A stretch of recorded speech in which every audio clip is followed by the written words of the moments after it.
You cannot. Okay. Holy Spirit, They better do it, Lord. Holy Spirit, You better get them, Lord. Holy Spirit, Before I get them, Lord. activate. Hey. Activate. Let's go. Holy Spirit, activate. Oh no. Holy Spirit, activate. Okay. Holy Spirit, activate. Okay. Activate. Hey, hey, Let's go. they say I ain't saved cause I cuss a little bit. But you're the only judge that I need and that's it. They always in my business cause they say I backslid. They read the Holy Bible but they ain't applying it. So Holy Spirit activate. If you do it right now, that would be great. I ain't trying to smack this chick in the face. Don't you see me down here trying to change my way. So Holy Spirit, you activate. better do it, Lord. Holy Spirit, activate. You better get them, Lord. Holy Spirit, Before I get them, Lord. activate. Hey, hey, hey. You cannot. Okay. Holy Spirit, They activate. better do it, Lord. Holy Spirit, You better get them, Lord. Holy Spirit, activate. Before I get them, Lord. Activate. Hey. Activate. Let's go. Holy Spirit, activate. Oh no. Holy Spirit, activate. Okay. Holy Spirit, activate. Okay. Activate. Hey, hey, Let's go. they say I ain't saved cause I cuss a little bit. But you're the only judge that I need and that's it. They always in my business cause they say I backslid. They read the Holy Bible but they ain't applying it. So Holy Spirit activate. If you do it right now, that would be great. I ain't trying to smack this chick in the face. Don't you see me down here trying to change my way. So Holy Spirit, you activate. better do it, Lord. Holy Spirit, activate. You better get them, Lord. Holy Spirit, Before I get them, Lord. activate. Hey, hey, hey. You cannot. Okay. Holy Spirit, They activate. better do it, Lord. Holy Spirit, You activate. better get them, Lord. Holy Spirit, activate. Before I get them, Lord. Activate. Hey. Activate. Let's go. Holy Spirit, activate. Oh no. Holy Spirit, activate. Okay. Holy Spirit, activate. Okay. Activate. Hey, hey, Activate. Let's go. they say I ain't saved cause I cuss a little bit. But you're the only judge that I need and that's it. They always in my business cause they say I backslid. They read the Holy Bible but they ain't applying it. So Holy Spirit activate. If you do it right now, that would be great. I ain't trying to smack this chick in the face. Don't you see me down here trying to change my way. So Holy Spirit, you activate. better do it, Lord. Holy Spirit, activate. You better get them, Lord. Holy Spirit, Before I get them, Lord. activate. Hey, hey, hey. You cannot. Okay. Holy Spirit, They activate. better do it, Lord. Holy Spirit, You activate. better get them, Lord. Holy Spirit, activate. Before I get them, Lord. Activate. Hey. Activate. Let's go. Holy Spirit, activate. Oh no. Holy Spirit, activate. Okay. Holy Spirit, activate. Okay. Activate. Hey, hey, Let's go. they say I ain't saved cause I cuss a little bit. But you're the only judge that I need and that's it. They always in my business cause they say I backslid. They read the Holy Bible but they ain't applying it. So Holy Spirit activate. If you do it right now, that would be great. I ain't trying to smack this chick in the face. Don't you see me down here trying to change my way. So Holy Spirit, you activate. better do it, Lord. Holy Spirit, activate. You better get them, Lord. Holy Spirit, Before I get them, Lord. activate. Hey, hey, hey. You cannot. Okay.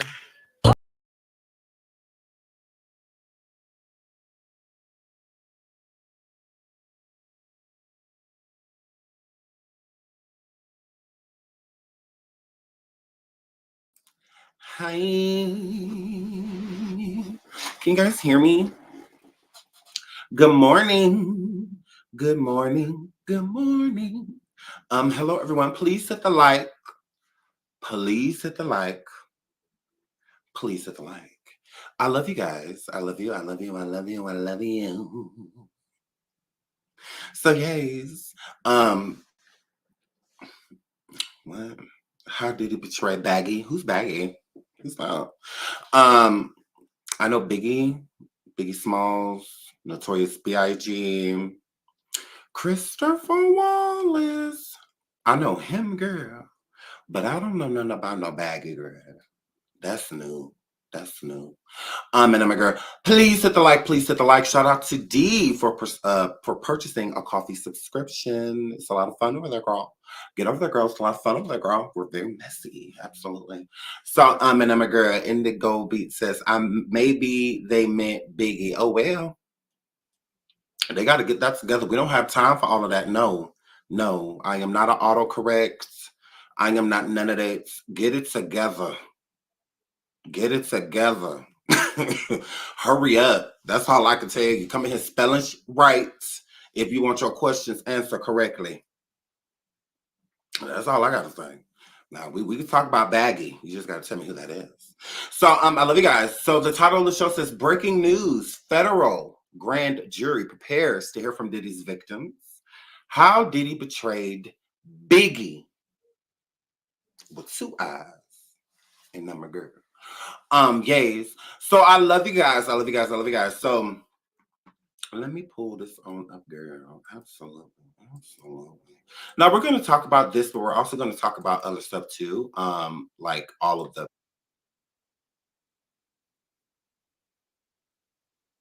these allegations placed against him. And we're also going to talk about the people that I feel as well need to go to jail. Now it's not just this. First, there's always an neighbor, and I feel that some neighbor going to jail as well. Hold on, let me pull her up. Like her. Yeah. Mm-hmm. Absolutely. I want this hoe to go to jail. Yes. I don't like her. So I want her to go to jail, and I'm a girl. Sound garbled, what? Hold on. Okay, we good. Yay or nay?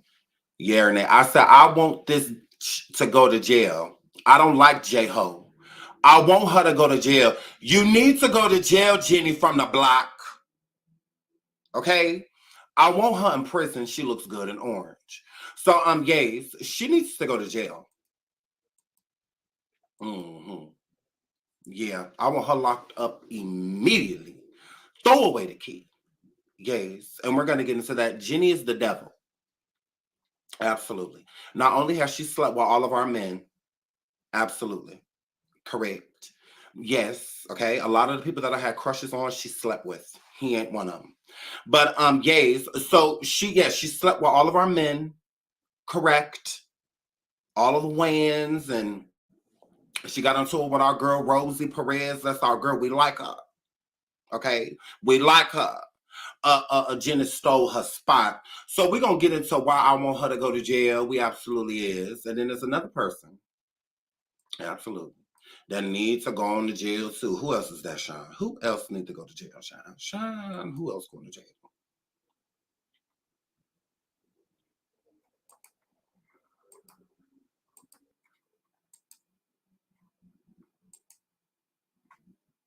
Yes. I want the good pastor locked up. Correct. Yes. Have you ever swallowed? You need to swallow in jail. And I'm a girl. He needs to go to jail too. Feds, get him too. Okay? Him here literally up here dressed like a fat devil. Get him as well. Get both these queers. Okay? Lock these gay men up in them, a girl. Okay? Both of them need to go to jail. Okay? Not just Diddy. Absolutely not. Okay? He needs to go to jail as well. All right? And we're going to get into why Bishop T.D. Jakes need to go to jail too. Y'all remind me to finish cussing him out. But until then, let's get into this. Mm-hmm. Yes, let's get into CNN. CNN been popping Diddy. Yes, go on CNN. Yes, CNN said you. So so exclusive, a federal grand jury may soon hear from Sean Diddy Combs' accusers, and I'm a girl. Now, this is very good news because we don't like this devil. We absolutely do not. And a lot of you blacks always want to make this look like this is taking a black man down. As far as I'm concerned, Sean Combs is white. Okay? He ain't treated like me. I'm black. I couldn't get away with half the he got away with. Literally. No, ma'am. Okay? So this is not about race. It's not about any of those things. Because the first thing y'all want to say is, there's other men. There's who's let them get away with it. there's rich, powerful white men that are letting them get away with it. Guess who responsibility it is to pop those men that are letting them do it, whether it's the government, Clive Davis, or who? Guess who responsibility is going to be to pop them? Yeah. Who has more information about those men than him? If Harvey Weinstein, Jeffrey Epstein, Robert Sylvester Kelly, if all of these men share qualities with this same male, and all of those men have been in the same room with one another, yeah. If the elite is going to go down, the only people to take them out is people like him. See, it takes the powerful to fight the powerful. They have a federal grand jury that is going to be sitting down, hearing the victims out. That's power. It don't get higher than federal. There's nothing higher than that. And I'm a girl. So it's going to take powerful people to take down a powerful person. Okay. And then we can't make it seem like the federal government ain't been new what Diddy's been doing. They've been allowing him to get away with it for quite some time. 1999, there was a whole trial, okay, of this man should have been prosecuted and found guilty back then. But these same people that's taking him down now were the same people that were allowing him to get away with all of these things. These reports are not new. These reports are over 20 years old, over 30 years old, right? Reported in the 90s. Nothing done about it. So the government dropped the ball in letting Diddy get the justice that he so needs because they needed him. He was a part of the elite, no different than Robert Sylvester Kelly. When he got away with it the first time around, although we've seen him red-handed on tape, that is R. Kelly, and they let him get away with that. The victim and her family were in Paris, though, and they knew he sent up. They allowed all of those things because they were a part of the elite. They're no longer a part of it. Okay? Robert Sylvester Kelly is no longer part of the elite. Jeffrey Epstein is no longer part of the elite. Harvey Weinstein is no longer a part of the elite. That they're all booted. And it's no different than Diddy. You gotta go. And they're gonna take you down by any means necessary. Okay? He messed with the wrong person. He absolutely did. Okay? So now this all falls onto him. But it's been his fault. Just because certain people in the government and feds, because they had him as an informant, may have let him get away with certain things, does not mean that he didn't do them. He did. Doesn't matter that he's black. What does that mean? Doesn't matter that Jeffrey Epstein was white. It doesn't matter that Harvey Weinstein was, none of that matters. What matters is that they're devils. They're horrible people that do horrible things to human beings. They treat them as objects instead of people. Okay? So this don't have nothing to do with race. Nothing to do about taking a black man down. The reason why y'all paying such close attention to these things, black community, is because it's somebody that's familiar to you. Okay? How a lot of the black community follows this Diddy case, none of you followed the Epstein case. None of you followed the Weinstein case. None of that. But then as soon as something happens, y'all want to bring the same cases that you didn't follow up. Weird. You didn't even follow any of that. When us black content creators talk about Epstein, Weinstein, y'all check out. Y'all don't care. Y'all have no interest. But we get hundreds of thousands, millions of views about when we talk about our own people. So it's not the fact that we don't bring up other races and nationalities that are going through these same things. No, y'all just don't pay attention because y'all don't care. And that's fine. Our job as content creators is to talk about things you care about. Things that are going to be watched. Things that are going to be viewed. Y'all care about him. Why do you think I talk about him? So yeah, we've done plenty of videos. I've done videos on the Disney Channel and Caucasian victims like Britney Spears and stuff like that. People, y'all don't pay attention to that. Y'all don't care. No. Talk about Cassie, Sean. Okay. Talk about Kim Porter, Sean. Okay. Talk about Beyonce, Sean. Okay. Because y'all gonna pay attention to that stuff. See, we as a community, we have to stop doing that. You don't want Trump as a president, then go fucking vote. If you don't think votes count, then shut the up. Like, why open your mouth? You're defeating the purpose. So that's weird. So that's all I'm saying. It doesn't have anything to do with race. It has nothing to do with that. Besides, I'm a Black creator that talk about a lot of Black topics, and my audience is interested in that. Here's what it is. My audience was more interested in, white men and Asian men and Latin men that have done these things, then I would talk about it. But they're not. Moving right along. So let's get into it. Again, be more involved in other stuff if you want, So why click the Black guy video if you don't want to hear anything about a Black man? Because there's plenty of videos with white men and y'all could care less. Can't even name none. Y'all name the big ones. You can't even name them. And there's plenty of them, but y'all don't care about that. Y'all care about this. So we're gonna talk about this. And I'm a girl, so let's keep going. Shout out to CNN. Federal investigators are preparing to bring accusers of the music mogul Sean Diddy Combs before a federal grand jury. Two sources familiar with the probe tell CNN, signaling the U.S. Justice Department is moving toward potentially seeking an indictment of Combs. Possible witnesses have been notified by investigators that they could be brought in to testify in front of a federal grand jury in New York City, according to one source.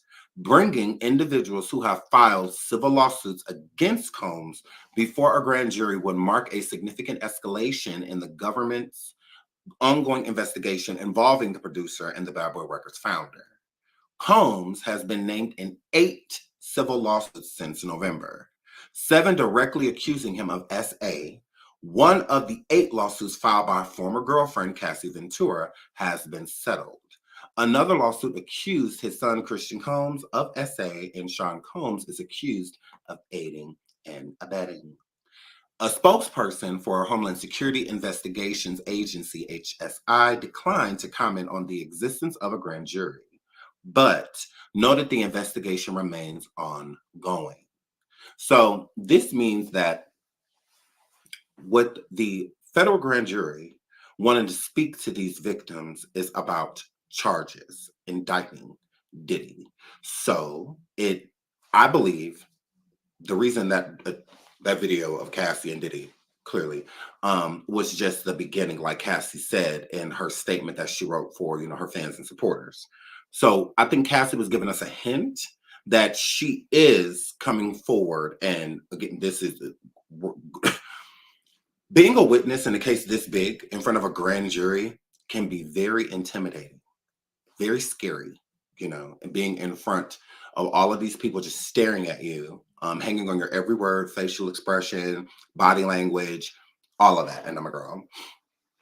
And so to have that, it can turn people away. It can. With the grand jury getting the witnesses and bringing them all together for their statements and testimonies about what happened to them in their civil lawsuits, because again, those are crimes that happened to them. This would be the time to where Diddy and his team would start trying to coerce these victims to not come forward, because the more people, the worse for Diddy. But honestly, Cassie is the nail in the coffin. That video being viral, and now all of a sudden a grand jury is about to hear out these victims. That tape, they've seen it. The tape is viral. The video is viral.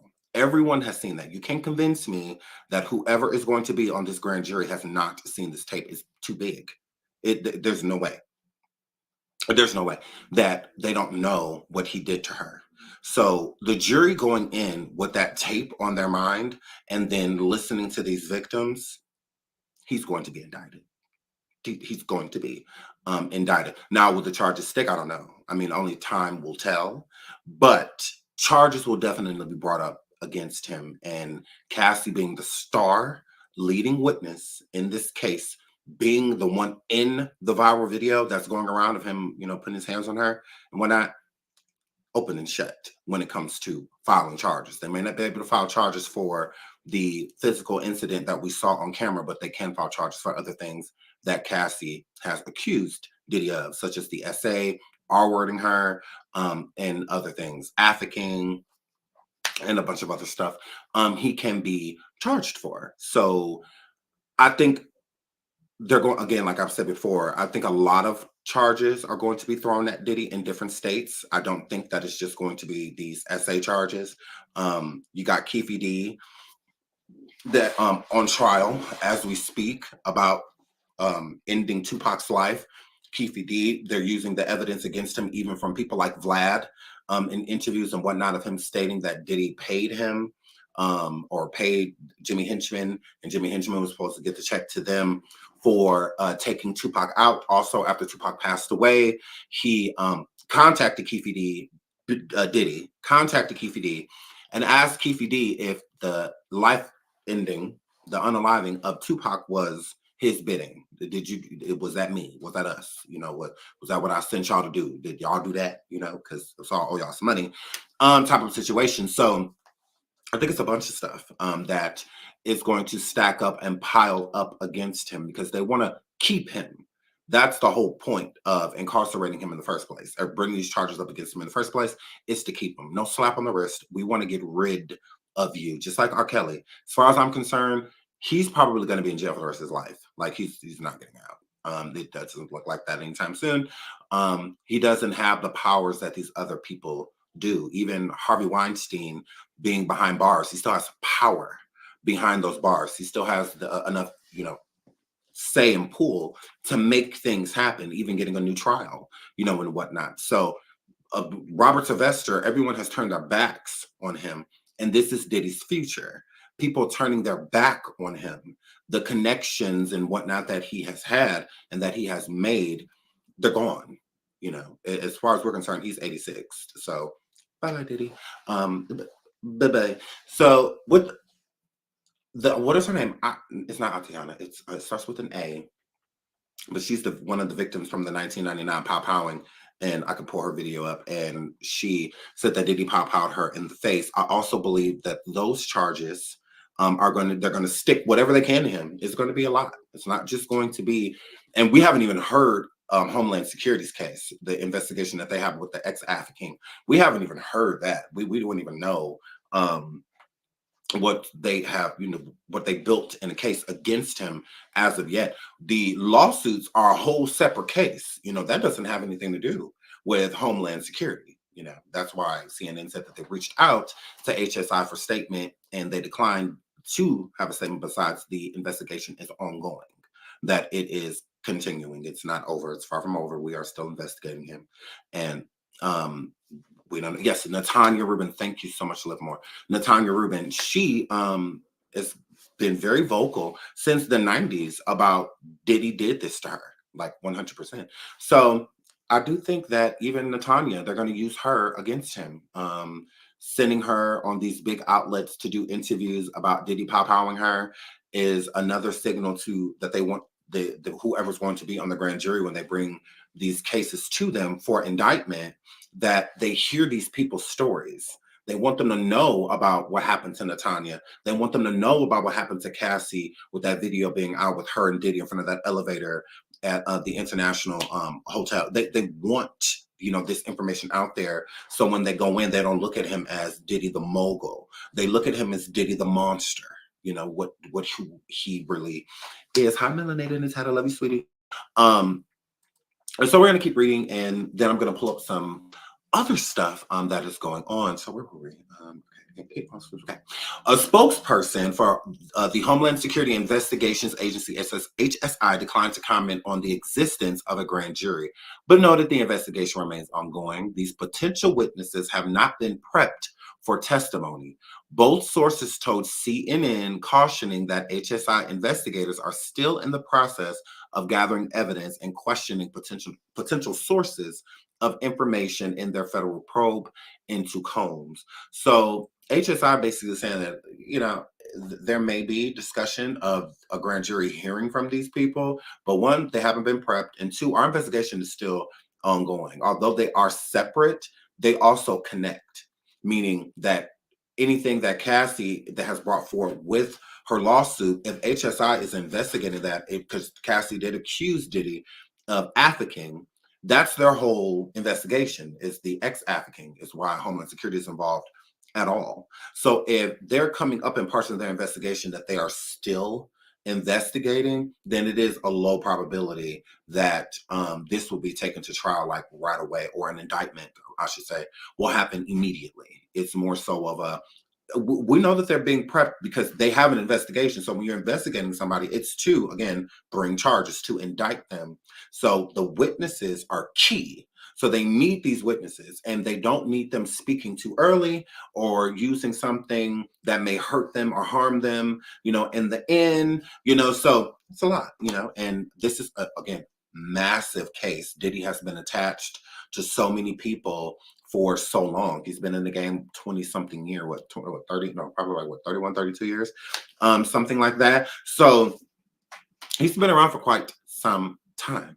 So the investigation stems back to what, maybe 91, something like that, 91. So that's a long time, 91 to 2024. That's a long time. So yeah, Lordy. So move right along. Possible witness. Okay, we already got that. Okay. One source said investigators are being thorough and taking their time to ensure that an indictment should there be one, is bulletproof. So again, they're gonna, everything that they need a concrete without a reasonable doubt. Like when we come forward, it's gonna be, you're going down. So to all of the people that said, oh, this is smoke and mirrors and they're just doing this, that was a show with the raid and all of that stuff, please. No. They're getting him. It's a wrap. Yeah, ain't no, this is just a joke. Oh no, we're ready. Let's get them. Grand juries comprised of ordinary citizens are critical tools used by prosecutors, providing both an investigative function in approving the subpoenaing of documents and witnesses when a vote on whether to criminally charge suspects. The use of a grand jury signals a particular case has moved beyond the preliminary stage, where investigators generally assess whether possible violations of the law are believed to have been committed. So the video of Cassie alone,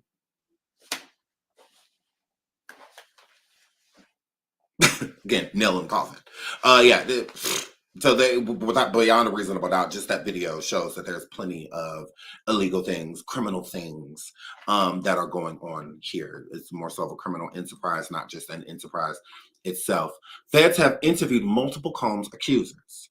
Combs' homes in Los Angeles and Miami were searched back in March. At the time, CNN reported that the rapper and entrepreneur was target of a federal investigation carried out by a Department of Homeland Security team that handles human trafficking crimes. And the ongoing investigation included a focus of trafficking, according to law enforcement sources. Now, additional sources told CNN that the majority of the plaintiffs who have filed civil suits against Combs have been interviewed by federal investigators. Combs has vehemently Lord, denied claims from many of the civil suits, but have responded to all of the allegations. In December 2023, after 4 lawsuits have been filed against him, Combs posted a fierce denial on his social media, writing that the sickening allegations had been made by accusers looking for a quick payday. Let me be absolutely clear, I did not do any of the awful things being alleged. That did not age well with that video of Cassie. CNN reported in March, per a law enforcement source, that investigation stems from many of the SA allegations put forth in several of the civil lawsuits against Combs.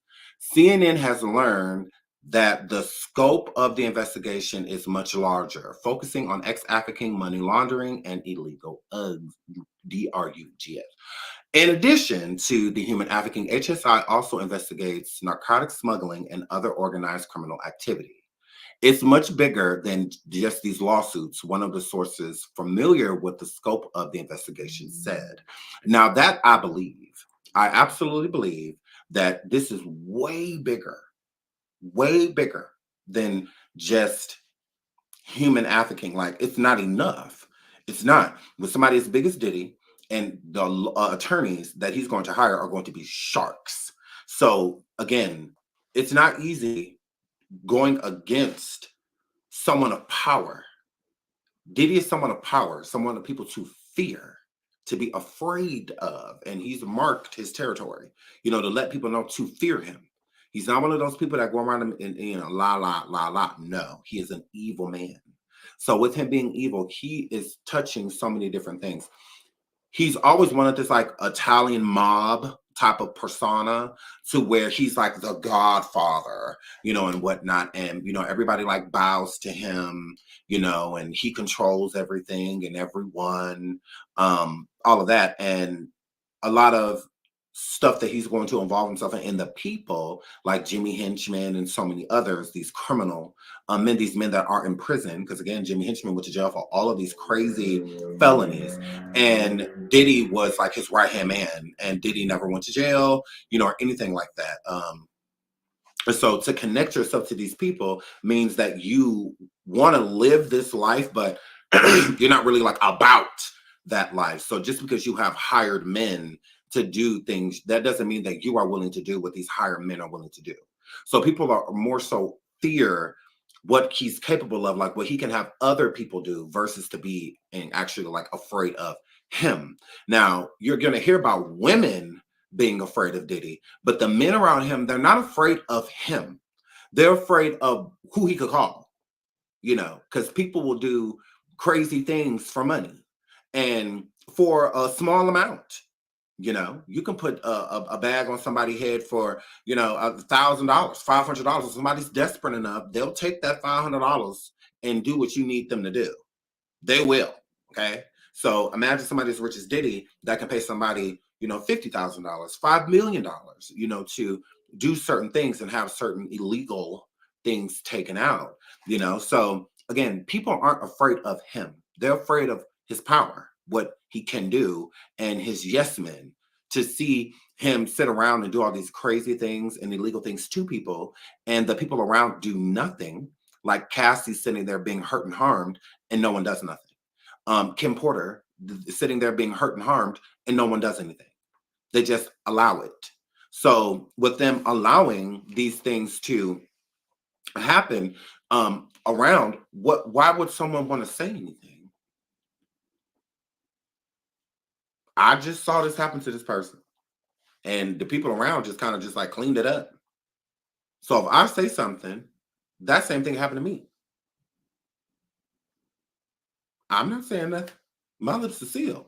You ain't never got to worry about me saying a word. So I feel like we got the important parts from this article. Let's keep going. Now, let me pull this up because this is important. Let me pull this up. Okay. Former federal prosecutor points to Robert Sylvester Epstein indictments as playbook for possible Diddy prosecution. Okay, so they're saying they're looking at the same way that they took those men down is the same way they're planning on taking Diddy down. A former federal prosecutor is pointing to the past indictments of R. Kelly, Jeffrey Epstein, Ghislaine Maxwell as a playbook for the possible prosecution of Diddy, whose homes were raided earlier this year.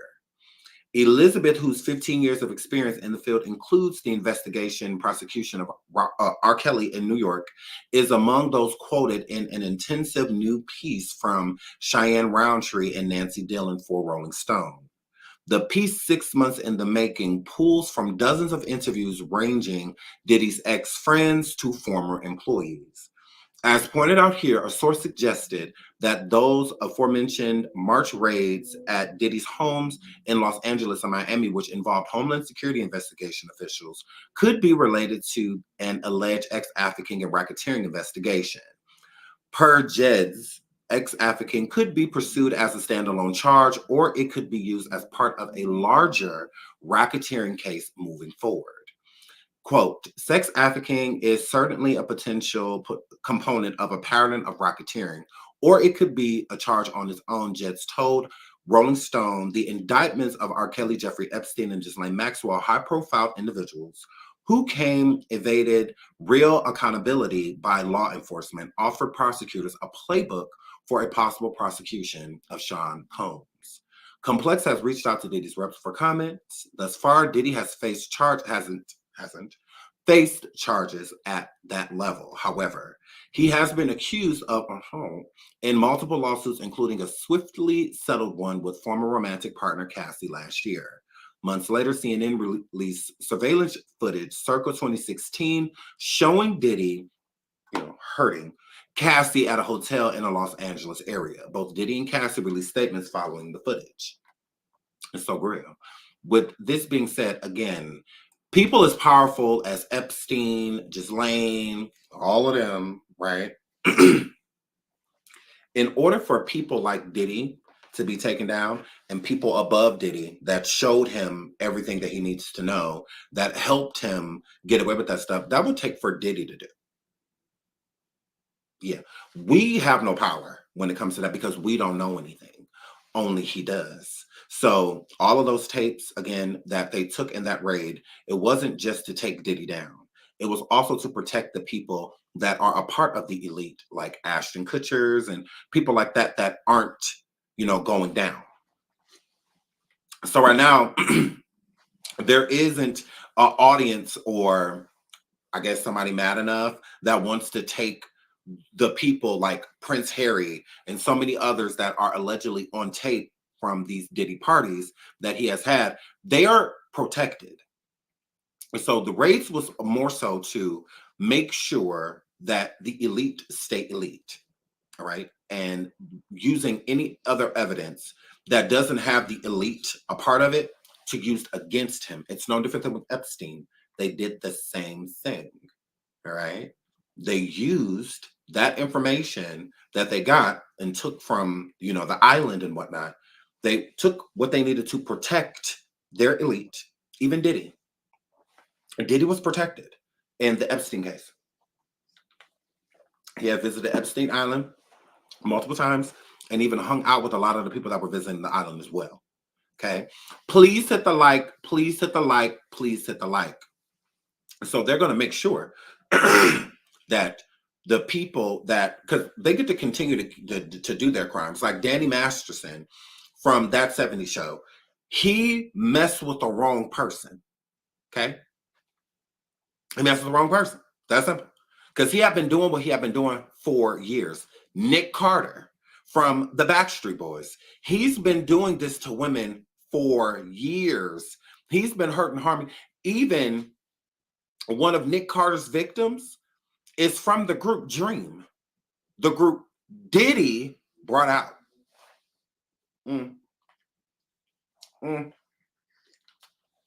What's her name? Melissa? The group Dream. The singing group Dream from back in the day, that was a real cute group. Great vocalist, all of that. And the blonde one, I believe her name is Melissa, really beautiful girl. She accused Nick Carter, Nick Carter, of R-wording her. Okay? 100%. 100%. And her connect, yes, Melissa Schumann, yes, this is my girl. She was in the movie Love Don't Cost a Thing with Christina Milian and Nick Cannon. I really liked her. She had a very promising future in entertainment. She was a great actress, great singer, great dancer, beautiful girl. She was gorgeous girl. She still is beautiful to this day, beautiful woman. And her and the group Dream, they still sing together. They still are, sisterhood and all, and I think it's so beautiful that they are all still working together and, whatnot. And it's not a coincidence that Aaron Carter got her. And the reason he got her is because their manager was also working for Bad Boy Entertainment. Their manager managed even like Danny Kane and, the band. Also, what is his name? Because we would see him. He was on all of the Making the Bands. He was always in the background somewhere or, talking to the girls or the guys. But that's how he ended up getting Melissa, is through him, because he also managed the Backstreet Boys as well. And that's how Nick and Melissa even got to the same room with each other, was because of, yes, Perlman. Yes. Well, no, not Perlman, because he's white. This man is black. What is his name? It escapes my mind right now. No, not Lou Pearlman, because he's white. Not him. No. Because he also managed in Sync as well, Lou Pearlman. No, not Lou. Hold on. Now I gotta find him. Now I have to find him, unless y'all put his name in the chat. Let me see. What is his name? I want to say like Eric, but it's not Eric. What is his name? What is his name? Is it Harvey? Is it Harvey? No, not Benny Medina. Johnny Wright. That is who I think it is. Hold on, let me type in Johnny Wright. Hold on, let me type in, because he is how he even got. Okay, let me type in. Yeah, Johnny. Yes, I believe it is Johnny Wright. Correct. Yes, y'all are so right. Yes, shout out to y'all. Oh, y'all is lit. Okay, yes, Johnny Wright. Hold on, let me pull that up so y'all can put a face to the name just in case. I don't know what I'm talking about. Him. Johnny Wright. This man. Okay, him. Him right here. Him right here. Johnny Wright. Okay, him. He was all up in, what is it? Hold on, let me pull this up. He was all up and through the making the bands and all of that stuff. He worked very closely with Diddy. He also helped choose like Danny Kane, the band, all of that stuff. And he was, there was a tour that NSYNC had, that Backstreet Boys had did, and Dream was like the opening act and whatnot. And I believe that's when he first like laid eyes on Melissa. But if not for him, if not for Johnny, it wouldn't. He put them all in the same room together, and he knows exactly how evil Diddy is. He knows Diddy is evil. He's worked with Diddy for quite some time. Johnny Wright, Lorianne Gibson, all of them, y'all are trash, and that's sad because I loved Lorianne Gibson. Like, that was my girl, but y'all are trash. Y'all absolutely are. Y'all allowed all of this stuff, and yeah, a lot of people got hurt underneath y'all watch, and y'all did nothing. You just allowed it. Like, crazy. Like Lorianne Gibson back in the day when during the making the band with Danny Kane, and he called D Woods basically like fat, like, you know, you're getting thick, you know, and all that stuff. Lorianne didn't say anything. I'm like, Lorianne, like, you're a woman. Can you say something? Like, I get you don't want to like lose your job and whatnot, but still, like, at least say something to her, like encourage her if you're not going to say anything. I mean, so please hit the like, please hit the like, please hit the like. Yes, Lorianne has been overly quiet. Like, she's trash for that. Shout out to Mega Sheila for being a member for 35 months, a continued supporter. Thank you so much, sweetheart. I love you, sweetheart. Thank you so much. Shout out to Indigo B says, love you guys, love you too. Shout out to I'm Just for the super sticker. She says, hit the like and pass the collection plate for our host. Sound it out. You got this. Love you too. Shout out to Jazz. So y'all, Nick Carter should have been behind bars, like 100%. Like, he should have been behind bars. The crazy stuff that he did. But let's keep going because there's absolutely more. Absolutely more. Okay, and do we care about that? No, we don't. Let's move right along. Let's get into this because this is interesting. This right here is interesting. So Diddy allegedly whooped college girlfriend with a belt in front of screaming friends. Okay. So Sean Diddy Combs allegedly beat a college girlfriend all over the place with a belt in front of screaming classmates more than 30 years ago. According to a new investigation into growing accusations of rooms, the alleged incident unfolded when Combs, now 54, was a student at Howard University in Washington, D.C. Multiple witnesses told Rolling Stone in a wide-range report into the disgraced star's history of violence. The Bad Boy for Life rapper had been standing outside of college's Harriet Tubman quadrangle dorm when he started screaming in a belligerent manner for his then girlfriend to come outside. One classmate alleged he screamed and hollered and acted a stone fool until she came downstairs, said a former student who claimed he witnessed the ordeal. Combs appeared to be super angry and screaming at the top of his lungs, then allegedly used what appeared to be a belt to hit the girlfriend all over the place, the witness continued. He whooped her butt like he really whooped her butt, the alleged witness claimed. Please hit the like, please hit the like, please hit the like. Now, this is important because when he went to Howard, there was also another incident of an event that he had thrown. It was like a concert, and people were like stampeded, like Astroworld, and because he did not follow the guidelines, the health codes, the city ordinance code. Like he just completely, ignored all of that, and it was way too many people inside of there. It was above the allowed capacity, and a lot of people ended up getting hurt, right? So one may wonder, why would Diddy? Now remember, Howard gave Diddy a honorary like doctorate or something like that, which is weird. Whatever. But one would wonder, why would they have let Diddy get away with this? Why would Diddy have, in the middle of the hall at college, be hurting and harming a woman, and it's just allowed? Well, while Diddy was in college, yes, 7 people did pass away. While Diddy was in college, he was popular. He brought a lot of artists because he was close. He had a lot of, connections. And he would bring artists and stuff to the college to perform, and all of that. And like mainly like pro bono, like the college did make money off of it, but Diddy kind of didn't at that point in time. So when that stuff was going on, he was a prominent figure at an early age. So being that young to where you have a college protecting you, because that was reported, this young lady, and what had happened to her with Diddy in the college at the time. They did nothing.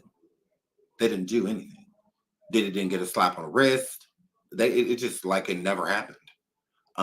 Type of situation. And it was the same thing with the stampede, with the 7 people losing their lives. They still let Diddy throw events after that. He didn't stop throwing events. This was not the only woman that was hurt and harmed at the college by Diddy. It was many women, multiple women.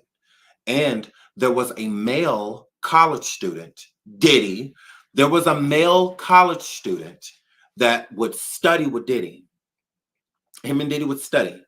And one time that he and Diddy studied, the last time that they studied together, Diddy brought alcohol to the dorm. They drank the alcohol, and the man fell asleep, passed out pretty much. And when he woke up, it was things done to him and his body. He knew what happened and that was a college student. He was in college at Howard with Diddy. And he stated, I can pull the story back up. It's not a problem. I've already read it online, but I can read it again. I just have to find it. But yes, he stated that when he woke up, because he said he didn't feel well, after he and Diddy drank the alcohol that Diddy brought, he didn't think nothing of it, just drank it, 2 friends, studying together, no big deal. And he said the last thing he remembered was just not feeling the greatest. And he woke up in his bed. Things were done to him. He realized immediately, waking up in pain, and whatnot. And Diddy was gone. He wasn't there. And another crazy part about that too is that the alcohol was also gone. 1 beer don't do all that. 1 beer do not do all that. So, because he didn't even get through a full beer. Like, he didn't say we got trashed and I fell asleep. No, he didn't say we got drunk and I fell asleep. No, he said that they were drinking alcohol, and it got to the point to where he just doesn't recollect anything else. The next thing he remembers was being in excruciating pain, waking up alone with all of basically the things that use the liquor, because he had a green too. It wasn't just alcohol. It was green too. You know, a joint and a beer don't do all that. It really don't. And that is his MO. So he didn't think too much of it besides the pain that he was in. And he don't, yes, correct. Yes. I don't want to go into gore detail because, you know, it's just, you know, I don't want to, shout out to the over 1K in the building. Please hit the like, please hit the like, please hit the like. So yeah, I don't like to go into like, you know, like, because it can be triggering. So yeah, but he did say that he woke up in excruciating pain in his nether regions, below the waist. Yes, that there was, he was like damn near in tears, he said. It was very painful, what he felt when he got up. And he never saw Diddy again. They never saw him again. And he went through all type of stuff because of it, like questioning his sexuality and so much other things, you know, feeling responsible. That's what a lot of victims do. You know, they blame themselves. So instead of blaming the person that did it, you know, imagine feeling this way your whole life and watching this man be nothing but successful. You have to see him all the time, partying, dancing, you know, smiling and stuff. And your life is just like hell. But he's fine. You know, he's living a great life, you know, while he did all of these horrible things to me that I have to deal with and, you know, question myself about this all the time. See, that's the difference between a male victim and a female victim. A female victim, what they have in common is, you know, the self-blaming and self-hatred and depression. You know, a lot of those things are in common. And, you know, blaming themselves. But with a man, it's different. You know, a man is not just blaming himself. A man is questioning his entire existence. He went his whole life being attracted to women, only wanting women, only dating women, to now knowing certain things of a violation has happened to them. And society, that means that, you know, you're gay. And you know, as ignorant as that sounds, that's how a lot of men take it. If I say something to someone, I'm going to be viewed as gay. I'm going to be viewed as if I liked it. I'm going to be viewed as if I wanted it. I'm going to be viewed as, you know, I gave consent. And that's sad. Instead of, you know, like with women, they don't have to think about those type of things. You know, they get to actually deal with the trauma, you know, from it, because they're not like questioning their sexuality and stuff like that. They're more so questioning why it happened. You know, what could they have done to prevent it? Did they lead the person on in any way, shape, or form? Will they be believed? You know, and stuff like they get to, you know, deal with the actual trauma. You know, the men is so much other stuff going on to where the trauma is suppressed. You know, you're more so worried about how you're going to be viewed, you know, and how people are going. That's why most men don't want to come forward. You know, look at Ras B. He came forward back in the day, and you got people like Young Jock and others that made songs like making fun of this man. Talking about some, no, Chris, no, Chris, no. Ras B looking boy. It's like, and y'all wonder why men don't say nothing. Why it's way higher percentage that women are going to come forward before men, because women are going to be believed and they don't have to, you know, they're going to deal with some victim shaming, but it's not like men. With men, it's on a whole nother level. You know, the masculinity, testosterone, like everything's being questioned, you know, with that. Women don't have to, you know, deal with that. So, you know, that's unfortunate that, you know, these men want to come forward and stay anonymous, you know, and all of that stuff. And it's not to protect their identities. It's to protect their sexuality. You know, a lot of them, it's to protect sexuality. It has nothing to do with identity. At that point in time, it's more so of how a person will view them. You know, most women that stay anonymous is because they don't want to be treated differently. You know, like Cassie, anytime somebody sees her, it's going to be hard for them to be like, oh, you poor thing. Like as soon as they see her, you know, it's just, most people don't want to be treated like that. You know, when she sees somebody, she just wants to see them. She don't want to sit down and be like, oh, Cassie, girl, I saw the video, girl. She don't want to talk about that. Like, why would she want to talk about that? I want to talk about what happened to me all day long. Like, yeah, no, she don't. She really don't. But it's hard to not be welcoming and appreciative of people supporting you. You know, it's hard to ignore it. It's hard to feel offended or, you know, anything like that when most people are wanting to send you positive energy and light, but it's still dark. So, like, regardless, it's just not a good situation to be placed in. So a lot of other people, like Usher, I believe Usher's one of those people too. I believe Usher does not want to be looked at as a victim when he's victimized. So I believe Usher does have a conscience, and I think it eats him alive. I do. I think it eats him alive. I think people would be very shocked with Usher and what he would have to say if he ever came forward about Diddy. And Usher is also a huge witness. They have been investigating Diddy about Usher for years. 100%. I can pull it up right now. They have been, Usher would be offered immunity. I believe Usher would be offered immunity because this started with him at a very young age. So it will be hard to judge him for anything that he did before the age of 18. Anything after that, he's an adult. Those are decisions. But before that, it would be really hard to say like, oh, well, da, da, da. So yeah, I think that Usher would be a really good witness for them as well, because he's been through a lot. He has. And I go back and forth with my feelings about Usher, just like my feelings about Justin Bieber.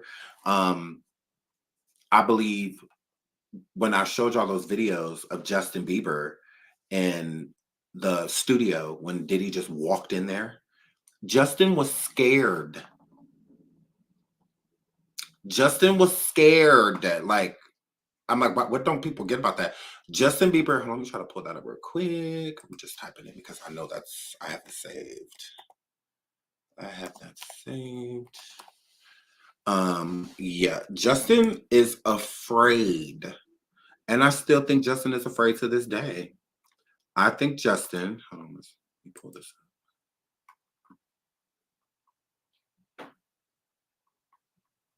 And everything, starting to act different, huh? No, you ain't been calling me and hanging out the way we used to hang out. Well, I mean, you try to get in contact with me, through all my, partners and whatnot. Mm-hmm. But you never really got my number, so. Correct. Okay. My number? Yeah. Everything's good. Everything's Selling great. out arenas and everything. Yeah. Starting to act different, huh? No, you ain't been calling me and hanging out the way we used to hang out. Well, I mean, you try to get in contact with me, through all my, partners and whatnot. Mm-hmm. But you never really got my number, so. Correct. Okay. My number? Yeah. Everything's good. Everything's Selling great. out arenas and everything. Yeah. Starting to act different, huh? No, you ain't been calling me and hanging out the way we used to hang out.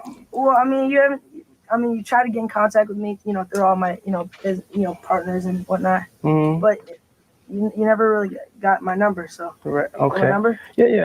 Everything's good. Everything's Selling. great. So, I mean, you could clearly see Justin is afraid. He had no intention of seeing Diddy. He had been avoiding him so hard that he didn't even want him to have his number. If Diddy can contact everybody around him, that means Justin is avoiding him. If Diddy on the phone with Justin manager, 9 times out of 10, Justin in the room, next room, same area. They're always close to each other. Justin and his manager. Justin and his tour manager. Justin and his assistant. He's talked to the assistant, the tour manager, the manager, all these people. And still, not one point in time did any of those people give Diddy Justin's number because Justin was telling them not to. He walked in that room like Justin owed him something. What? What does he owe you?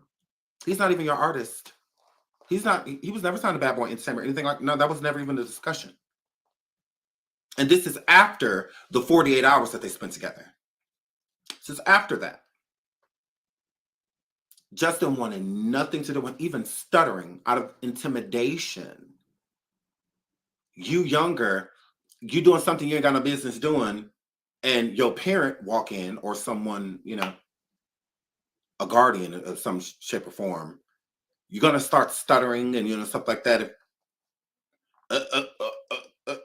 Intimidation. He's intimidated by this man's presence because he did not want it. You can hear Diddy in this video. He said he's been reaching out to Justin and even people on Justin's team, and nobody got them in contact with each other. Why? Selling out arenas and everything, starting to act different, huh? No, you ain't been calling me and hanging out the way we used to hang out. Well, I mean, you try to get in contact with me, you know, through all my, partners and whatnot. Mm-hmm. But you never really got my number, so. Right. Okay. My number? Yeah. Everything's good. Everything's Selling great. out arenas and everything, starting to act different, huh?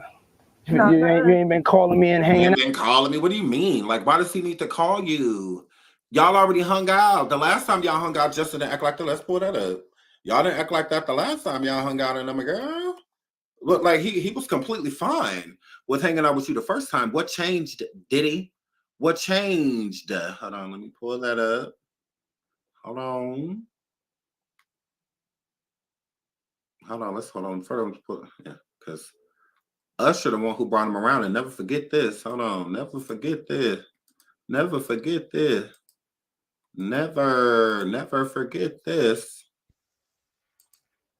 You get career. Do you know Raymond Usher the Fourth? No. Do you know an individual, an entertainer by the name of Usher? Yeah, Usher. That sounds familiar.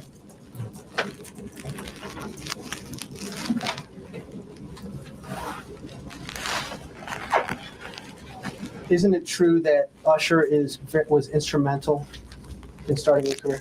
What does that have to do with this litigation, Mr. DeKalb? This is just you trying to harass the client. Before we came back here, you had asked me. She's going to Let her read back the question. Thank you for your memory.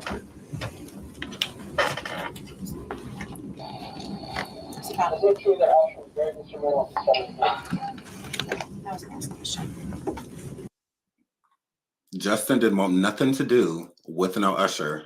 Nothing to do with no Usher. And then after Diddy bumped into Justin Bieber inside of that studio, this is the next time they hung out. This is the next time they hung out. And pay attention to what's in this bottle. Hold on, you see hold on, let's get into the bottle. Look.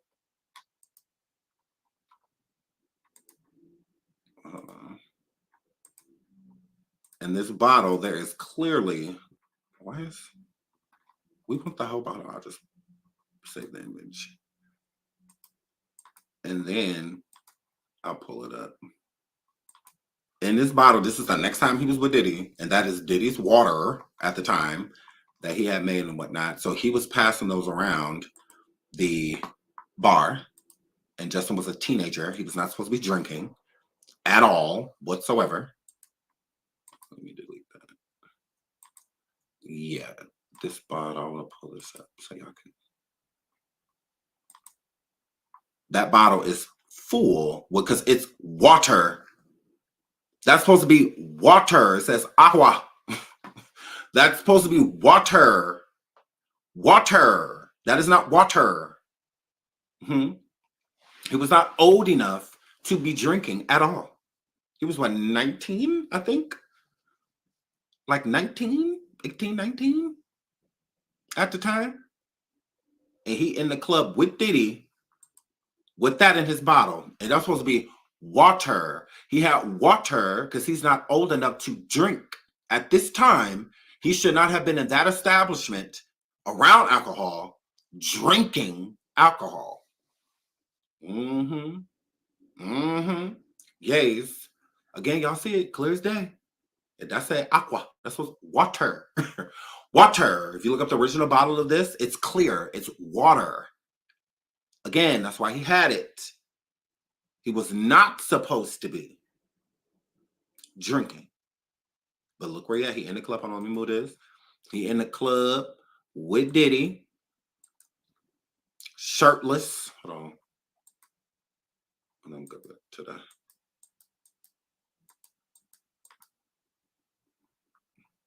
And there go that bottle right there in his hand. He is notice how Justin is the only person with that bottle. See that? But they all up and through the club, though. Those bottles of water are all up and through the club. But everybody else got bottles of alcohol. Justin, shirtless, teenage Justin, is standing there with a bottle of water. But you can see clear as day that is not water in that bottle. It is not. And I'm a girl. Yeah. Mm-hmm. But that don't stand out like it certainly does. Why isn't anybody else drinking what Justin's drinking? Everybody else got liquor. Because it's a club. It's a bar. Like, he's not supposed to be there.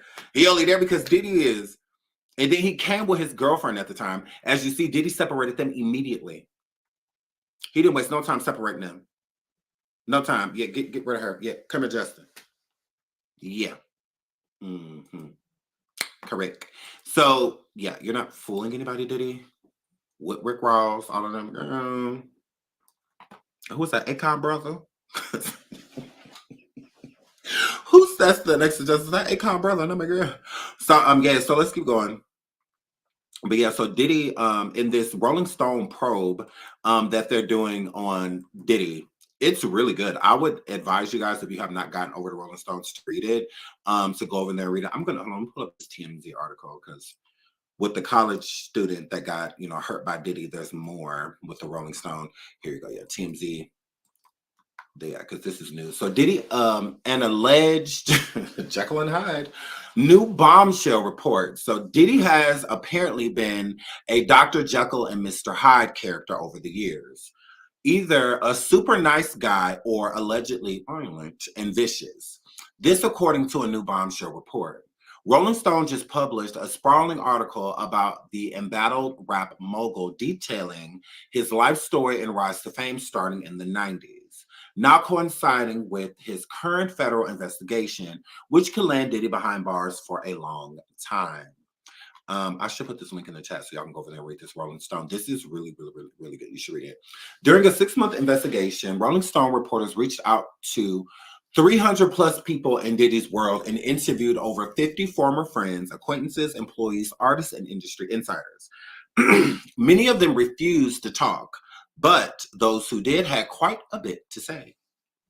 Several sources, including close associates of Diddy's from his bad boy days, claim to Rolling Stone he has a dark side and could be a menacing figure, desperately seeking acceptance, admiration, while demanding public displays of devotion from others and splashy donations. The Rolling Stone piece details several instances of either alleged outright violence or fits of rage, which the outlet reports goes all the way back to the days as a Howard U student. Now, we read a little bit about the girl that he used the belt with, but let's keep going. One alleged anecdote details a time in which Diddy gets accused of pummeling a record label executive who started dating his ex, the late Kim Porter, who he's alleged of abusing. In this piece, he's also accused, and again, they said Kim Porter, there are witnesses that have came forward and said that Diddy was putting his hands on Kim Porter. Yes, he was. So shout out to Gene Deal for telling the truth for all of these years about what happened between Diddy and Kim Porter, because he was not lying. He's also accused of not ever letting her really move on throughout what's described as a tumultuous and toxic relationship.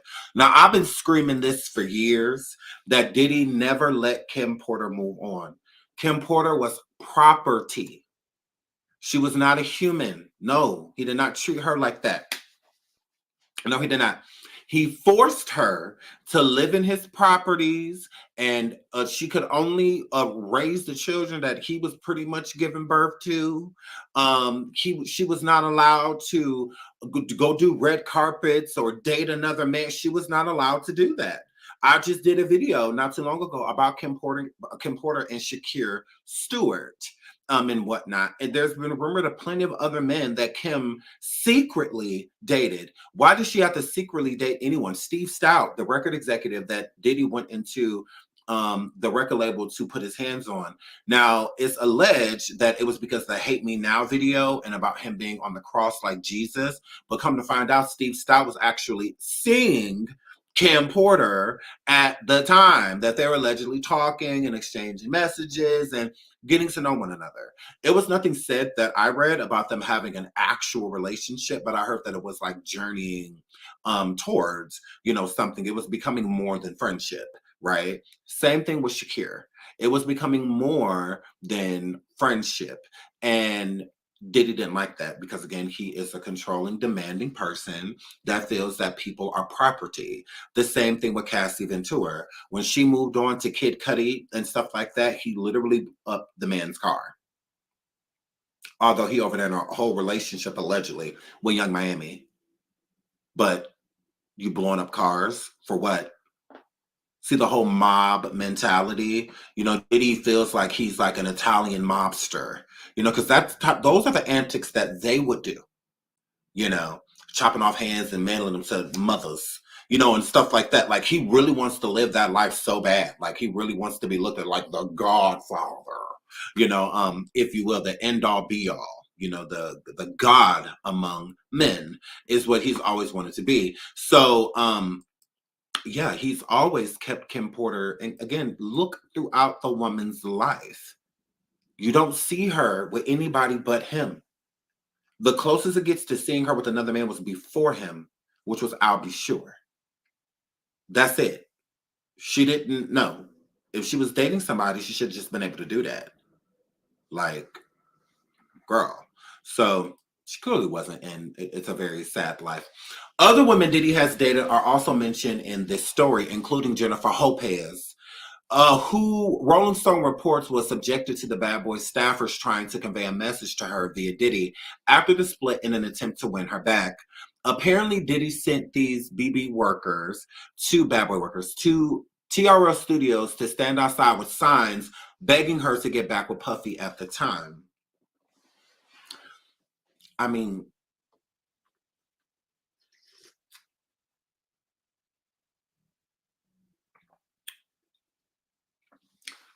I Need a Girl. I Need a Girl Part 2. Are we just gonna...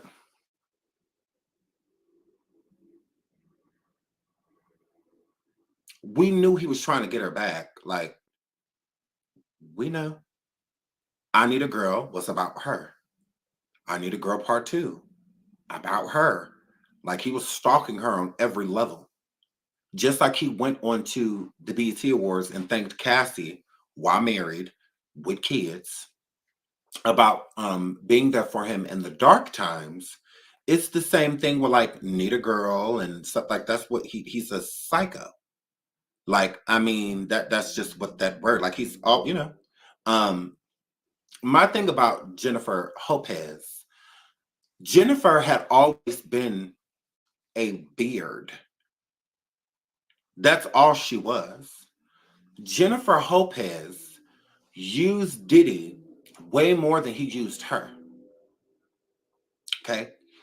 He used J-Lo because the street men in the industry wanted her. They all wanted her. Okay? Jennifer Lopez does not like black men. And when I say that, I mean she is not attracted to them. She's not. Look at J-Lo's preferences throughout the years. She's either dated or married Latino or white. The only public relationship she was in with a black man was Diddy. That is it. Nobody else. Mm-mm. She don't like black men, and that's okay. Everyone has their preference, right? So for Jennifer to try to make it look like she loved Diddy, she didn't. She never loved him. She only liked what he could do for her. It's the same thing stemming back to J-Ho back in the In Living Color days. She was only sleeping with the Wayans because she slept with multiple Wayans. J-Ho, you slept with Damon, you slept with Sean, you slept with Marlon. You're a hoe.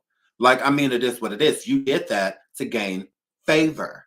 In Living Color, you were a fly girl on the show. A black woman was the main choreographer of that show and the lead dancer, all up until you came. Rosie Perez was also a choreographer for the Fly Girls. Y'all know who Rosie Perez is, okay? She was on, what was that show? The View. She was also on White Men Can't Jump. That's our girl. We love her. That's my girl. I love Rosie Perez. That is my girl, okay? I love her. And she took the spot from her. Basically, she took over everything. Jennifer took over. J-Ho took everything over on the 11 Color set because of the many people she was sleeping with. The brothers. She was sleeping with multiple. Like, it's not a secret. Yeah. So that's how she got, her start. And she slept with black men to do it. Same thing with Diddy. Just like she used Sean and them, she used her body and got her way with the Wayans brothers. She did the same thing with Diddy. She used her body to get what she wanted. Diddy crossed her over. If Diddy did not work with J-Ho, she would not be as big as she is today. No, she would not. Mm-mm. No, she would not. No, ma'am. Mm-mm. All of her hits coming out with her first album On the Six and all of that stuff came from Diddy. And her first hit was stolen from Shantae Moore because that was her song. Diddy took it from Shantae and gave it to Jennifer Lopez. Correct. So she's been like, J-Ho is a horrible person. She just slept with Diddy for fame because it pushed her into the next level. She's always done that. No different with her and Ben Affleck. That's why they were always doomed, because she never wanted Ben. She used Ben to cross over. That's it. She didn't want to be looked at as the image that she had, so she wanted to change it. So that's how she did. So when she wanted to change back her image, that she got with Mark Anthony, married him, went on tour with them, all of that stuff, made albums and music and movies and all of that stuff together. Can y'all not see that she's an opportunist?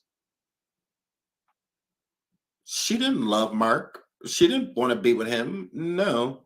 She used him. That's all. She used him. Her getting back with Ben Affleck, she got back with him to use him. Why would people not discuss? She thought it was going to be like it was back in the day. We're just not that into you. We're just not that into you. We're not. We're just not. We don't care, girl. That's why people are actually cheering for Ben Affleck to leave her. For Ben Affleck, because it's rumblings that they may be headed for divorce. So yeah, that relationship was never going to work. Like, not at all. So she's always used the men. When J-Lo was happy was when she married that choreographer. I forgot his name. Him. She wanted to be with him. That guy that danced on America's, what is that called?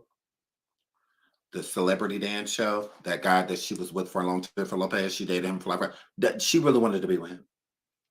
Yes, Judd, the one she married him. She really wanted to be with him. Chris Judd, yeah. She really wanted to be with him. And it just didn't work out. And then that younger guy that she was with, that is that dancer, him, she really wanted him too. She really wanted to be with him as well. Those relationships were genuine. But Ben Affleck, no. Diddy, no. No. No, Dancing with the Stars, yeah. So, none of those were genuine relationships. It was all to use these people. J-Lo had a lot of stuff going on. She wanted to do a Spanish album and all of that. What better time to do it while being married to somebody Spanish that already sings in Spanish? And girl, the same thing. Same thing. She attaches her name to these people. This is why she washed out. Drake too. Are y'all gonna forget that she dated Drake? We're gonna forget that J-Ho dated Drake? She did. They were in a relationship. They weren't just smashing. No, they were together. Absolutely. Drake and Jennifer Lopez, they absolutely dated. Yes. They were in a full-on relationship. So that's why she done been around about. Girl. On and on and on and on. And like, yeah. Jennifer Lopez. Girl, let me pull it up. Let me pull it up. Y'all know me. I don't just, these other girls, they like to just say stuff. I'll show you. I'll show you Drake. Girl, let me pull this up real quick, girl. I believe, what was it, like 2015, 2016, something like that. But yeah, they dated. Hold on, let me pull that up. Right here. Drake and J-Lo had a short-lived fling in 2016. It all started when he pulled up to cheer her on during her All I Have Las Vegas residency in December 2016. Then they posted a now deleted Instagram post of Jennifer lying across Drake's lap with them cozied up at a party. Hold on. Right. Yeah, this is the guy I was talking about, the only genuine relationship she had. Hold on. Let me pull up all of the people that have been in her crotch. So, and I'm a girl. So they got Mark Anthony, Greg, Casper. Yes, y'all was saying Casper in the chat. This was genuine. She really wanted to be with him. I think she like genuinely wanted to be. Drake, 2016. She done been around the block. She done been around the block a time or two, girl. She done been around the block a time or two. Yes, they absolutely did date. Yes, they did. Yeah. So, culture vulture. This is all she do. All she do when I'm a girl. So, yeah, just use people. Use them dry. And then you don't want to be the victim afterwards. But let's keep going. So, okay, we talked about J-Ho. We're going to get back into her. Not only that, but according to Rolling Stone, Diddy made actual advances to female employees and other female associates, acquaintances throughout his reign. One of the women claimed he'd approached her boss to solicit her for sex. In yet another alleged instance, he accused of attacking a woman at Bad Boy offices, which required employees to burst in and tear him away from the woman. There's a lot more in this piece, including claims that Diddy was jealous of Tupac's relationship with Biggie Smalls and that he wanted the spotlight after Biggie's death. Several Bad Boy Associates employees are described as hating the dude behind his back. Despite all the other episodes, hold on. No, because I want to get into, because Diddy said to, you know what, let me go to the neighborhood talk real quick, because Diddy said that, because y'all want to know in the title how I say he betrayed Biggie, he said to one of the Bad Boys associates that Biggie would pass away before he gave him the rights. Hold on. Okay, right here. Is this it? Yes, I think this is it. Yes. Okay, let me pull this up. Yeah. Let's get into this. Former friends and associates of Diddy speak out against him in the report, alleged whipped his girlfriend with a belt and told Biggie he would die before giving him 100% of his publishing rights. According to a 6-month investigation launched by Rolling Stone magazine, 50 of Diddy's close friends, we read that, blah, blah. The report alleges that, okay, we read that about the belt. Okay, sources say Diddy, okay, right here. Sources say Diddy would go on to gain huge success with Bad Boy Records. Some of his former employees alleged that he would fire anyone on a whim, and often displayed behavior towards anyone who crossed him. A source claims that shortly after rapper Biggie's passing, that the rapper had plans to leave Puffy and sue for all the rights to the publishing of his songs. I will never give up until I'm DEAD and my bones are crushed into powder, Combs told Biggie's lawyer, according to The Big Payback. Grill. La, la, la, la, la, la, la, la. So with that being said, please hit the like, please hit the like, please hit the like. It's always been said that Diddy has been jealous of the Notorious B.I.G. Okay. Reason why is because the Notorious B.I.G. has talent. Biggie is talentless. He does not have a talent. He's not a rapper. Like, he's none of those things, right?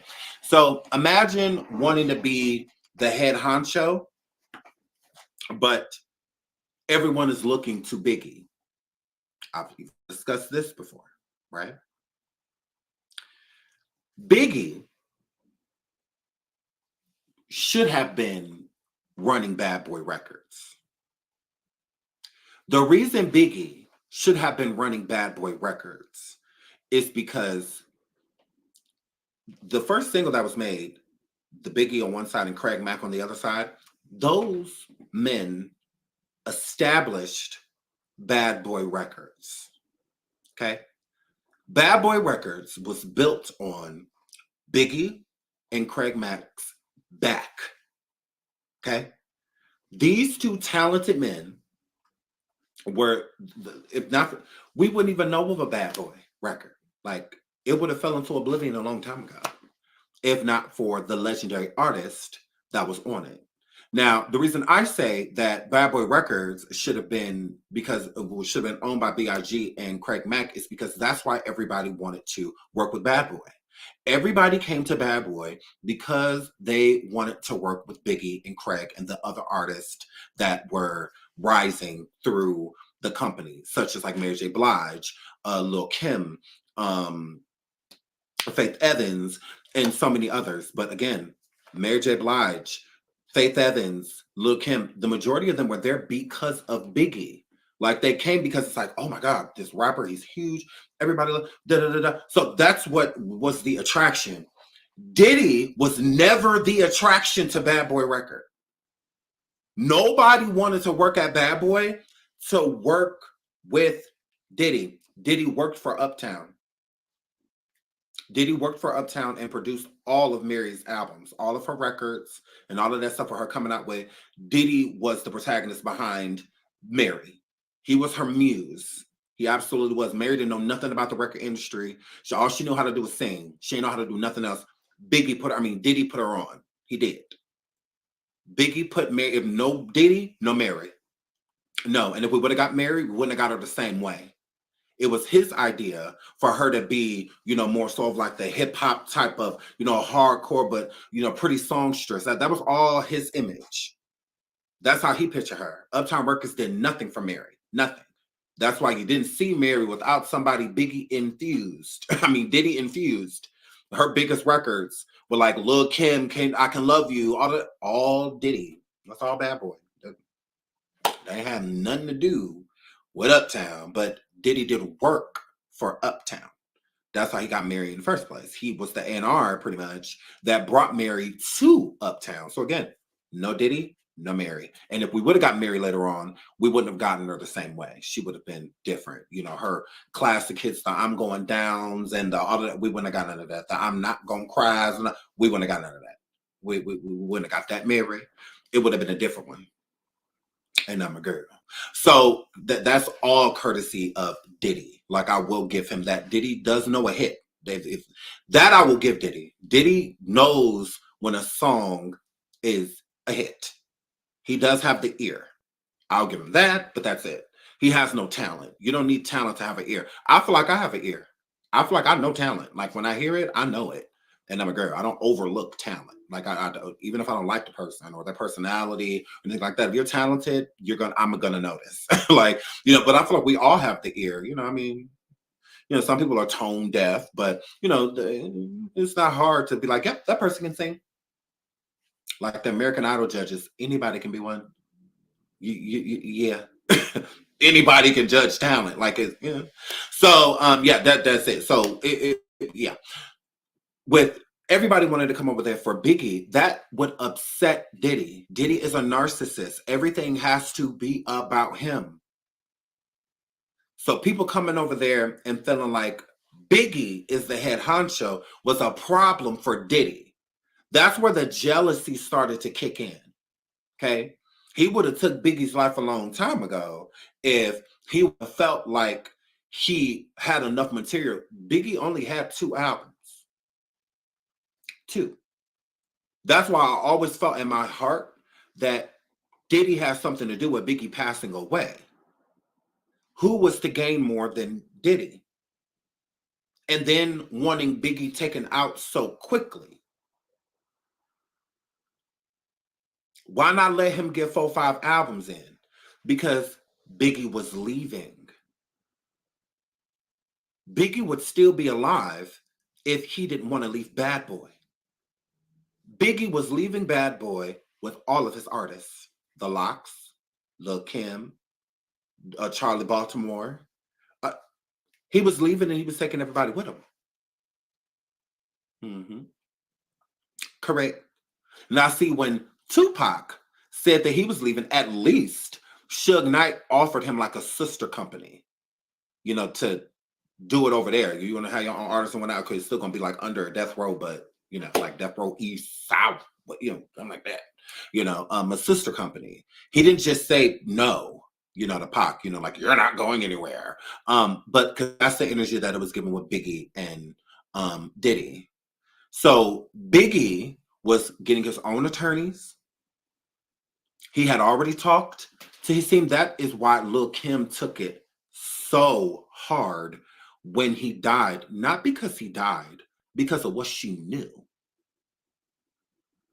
Kim knows everything. Biggie confided in her more than anybody, even Faith Evans. Kim know everything. Yeah. And knowing why he's gone, having to sit there and still look at Diddy. When Kim went to jail and she said Diddy didn't write her, didn't call her, didn't visit her, anything like that, what really hurt her was what she knew. All of what I know about you, how you took the love of my life from me, and I still stuck with you. I was still by your side. I was so loyal to you. I didn't abandon you. I did none of that. And the first opportunity you got to leave me in the dust, you took it. I'm sure that was very hurtful to her. You could tell how Lil' Kim said it, that really hurt her. But Lil' Kim is powerless, you know, in this situation. She's powerless. Do you think Lil' Kim's on Diddy's payroll? No, I don't. Not after she almost lost her house and all of that stuff. No, I don't think she's on his payroll at all. I just think that Diddy feels like since he can further ruin her with certain rights to her music and, you know, and stuff like that, I think that's why Kim stays silent. You know, her career should have been way more successful than it was.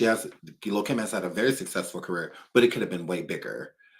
Diddy held her back in many ways than one. Diddy did not want her to succeed because he felt like Lil' Kim betrayed him. He felt like Lil' Kim chose Biggie over him. She was going to leave Bad Boy Records with Biggie. You think that Diddy just forgot that? You think he just let that go? He's a narcissist. Of course he didn't let it go. Of course he's dangling it over her and whatnot. When she goes on big tours, it's Bad Boy tours. Think about it. When's the last big tour Lil' Kim was part of? Bad Boy. He dangles it in front of her. You know, I have the keys to your career. I'm the gas in the car. You can't go nowhere without me. So he has always had this like grudge against her. And I think that showed him that, or showed her that when she went to jail, you know, that, you know, he really don't F with me. Like he, you know, he really does hold that against me. And he does. Hmm. He couldn't take her not being loyal. That's why he didn't be loyal to her. And it's no different than Mary J. Blige. Same thing. Mary knows a lot. Mary says at the beginning of her career, the reason why a lot of things fizzled and popped is because she was addicted to certain substances and all of that stuff, a plethora of things. Who do you think was providing all of that? Cassie and everybody else says that he keeps it around, keeps, you know, Uggs, and so drugs out like candy. So he was supplying it all. Sure was. Yes. Diddy would encourage Biggie Smalls to put his hands on Lil' Kim. He would encourage it. When he would see Lil' Kim places, when he would see Lil' Kim in front of other men, like on the tour, when they would do the Bad Boy tour, and she would be like talking to like Devontae or, you know, somebody from Jodeci or something like that, you know, Diddy would go tell Biggie, like, you know, you need to go put her in check. You need to go get that bitch. Yeah, go correct. Go let her know what it is. And he would. He would. Yes, he would.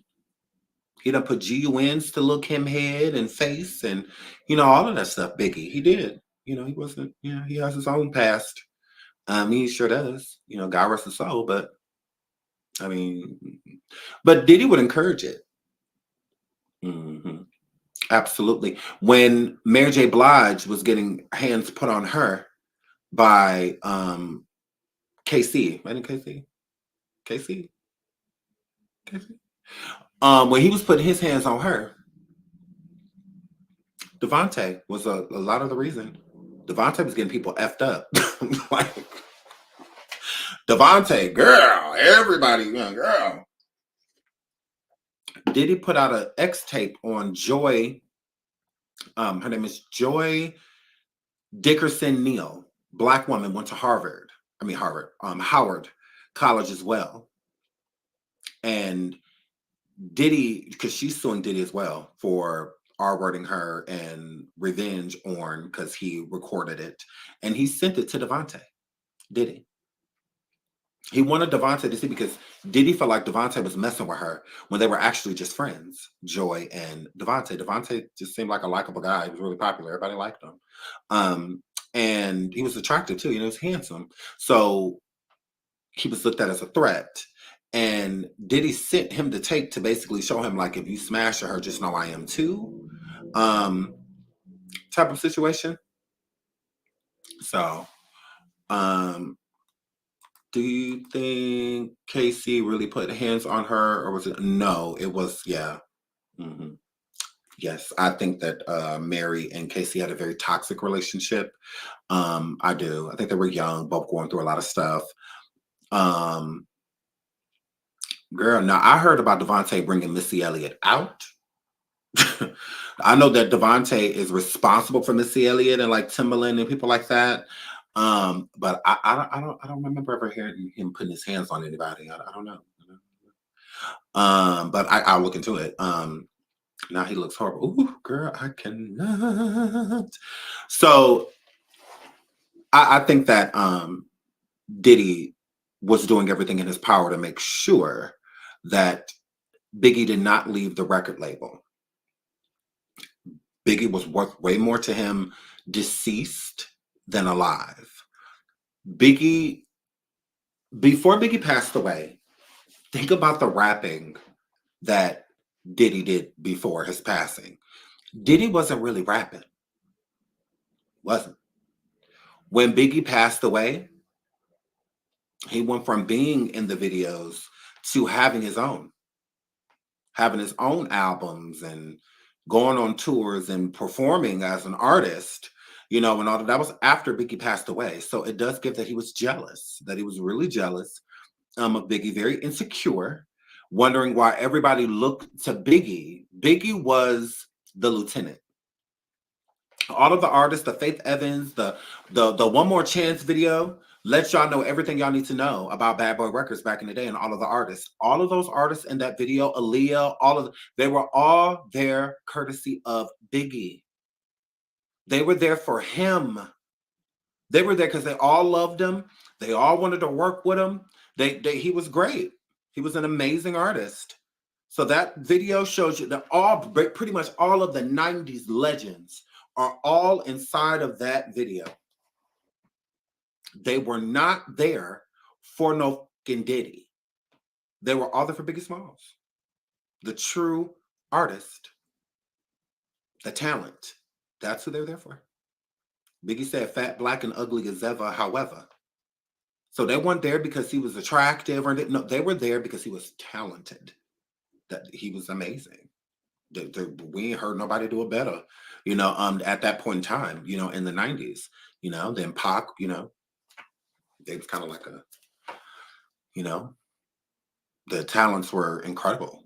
We'll never have talents like that. I mean, we'll get close to it, but we'll never have like that again, and I can only imagine how angry he was to watch, Biggie succeed, and he was being treated as the lesser than, everybody, oh, Biggie, Biggie, Biggie, Biggie, Biggie. And then they see Diddy, like, hey, Diddy, move.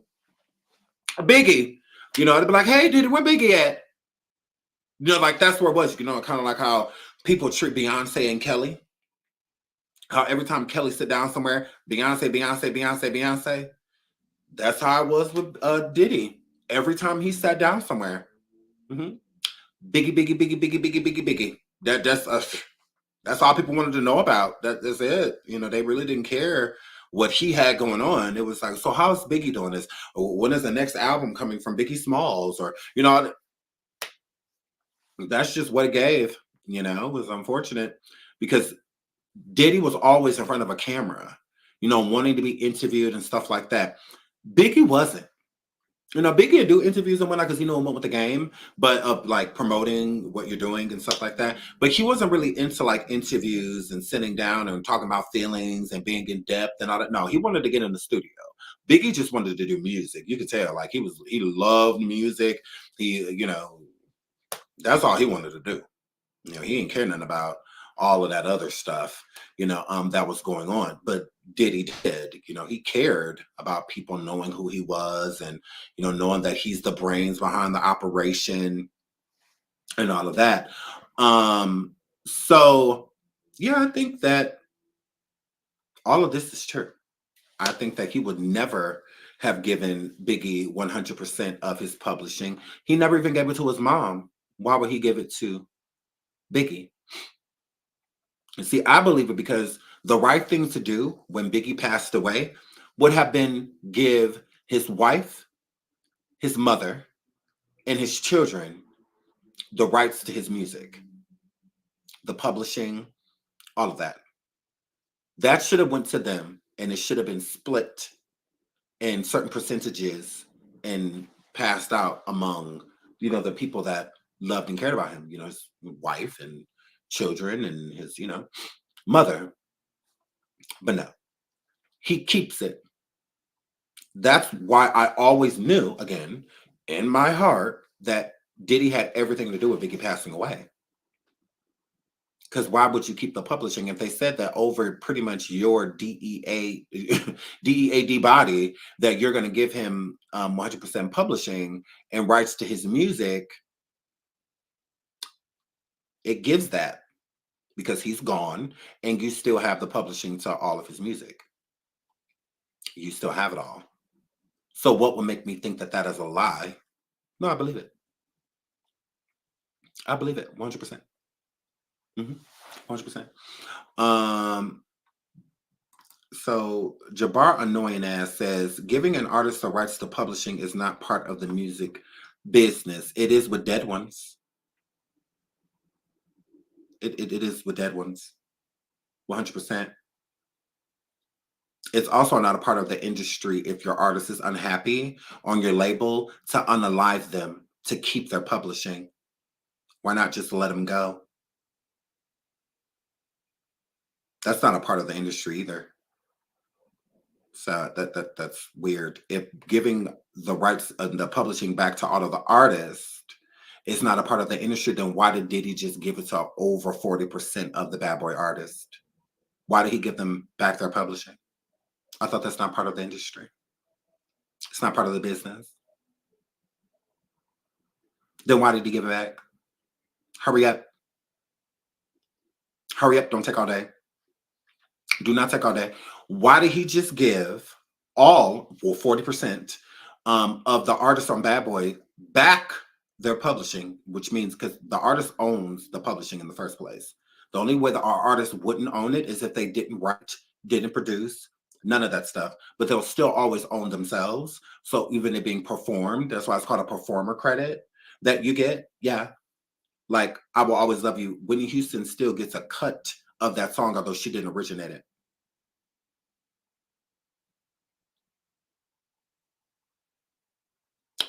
That's worse, right? Why not keep it?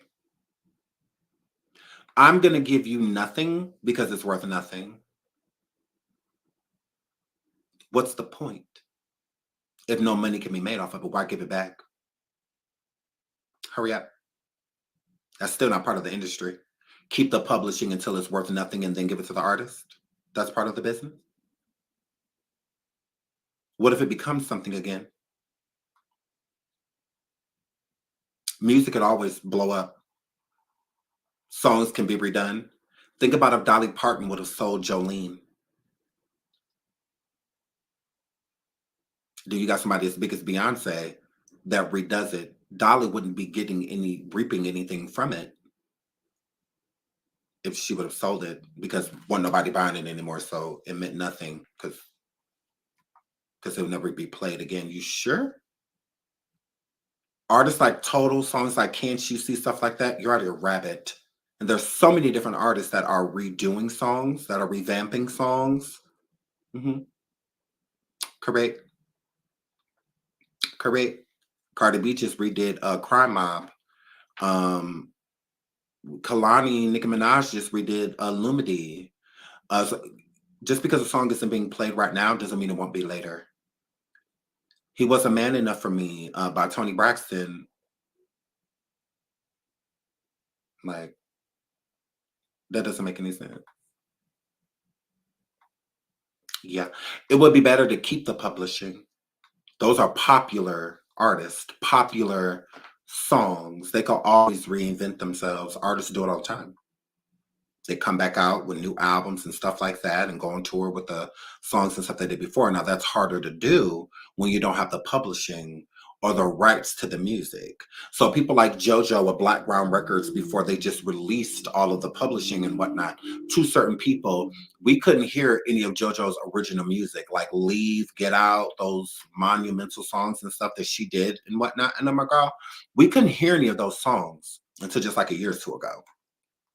Aaliyah's albums, we couldn't hear any of them. But when they were released, they soared up the streaming charts. And that means money is being made. I don't get that. What?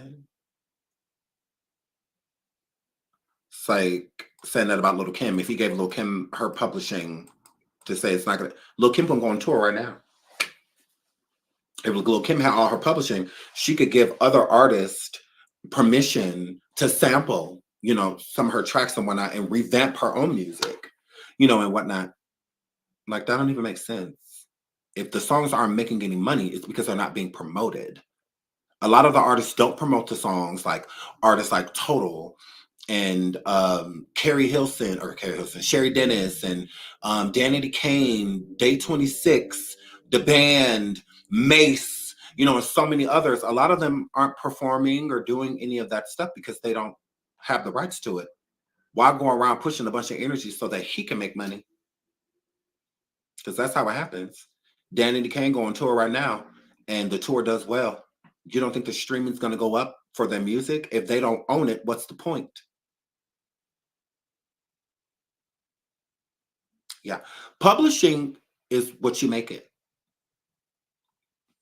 There's a new generation that still listens to Tupac, Notorious B.I.G., still do. If they could sample their songs, they love to. Drake is getting sued by the Tupac estate right now for using Tupac's voice. Like, again, it's the energy you put towards it. I mean, we get that he siphoned all of the money, out of it, but I mean, yeah, I mean, absolutely.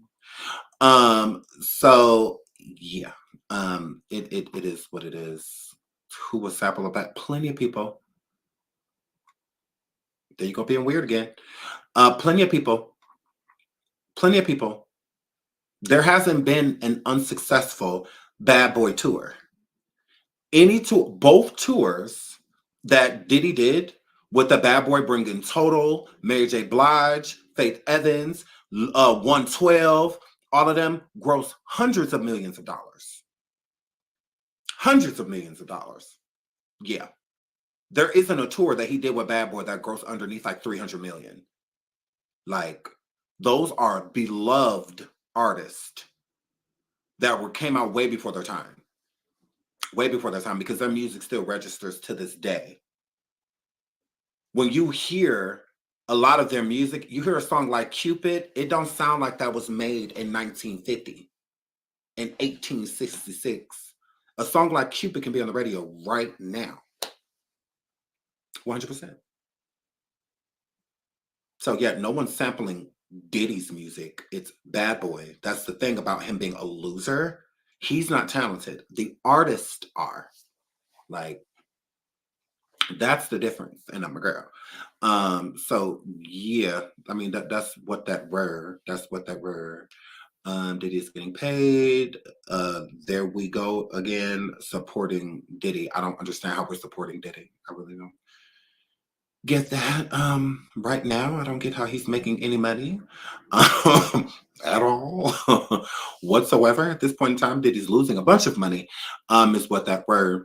So yeah, I absolutely believe that he had everything to do with taking Biggie Smalls out. He was not letting him leave Bad Boy Records. Biggie was Bad Boy Records. That's why he tried to bring out people like Mace and what's his name? Shine, and so many other people to try to replace Biggie Smalls, because he has no talent.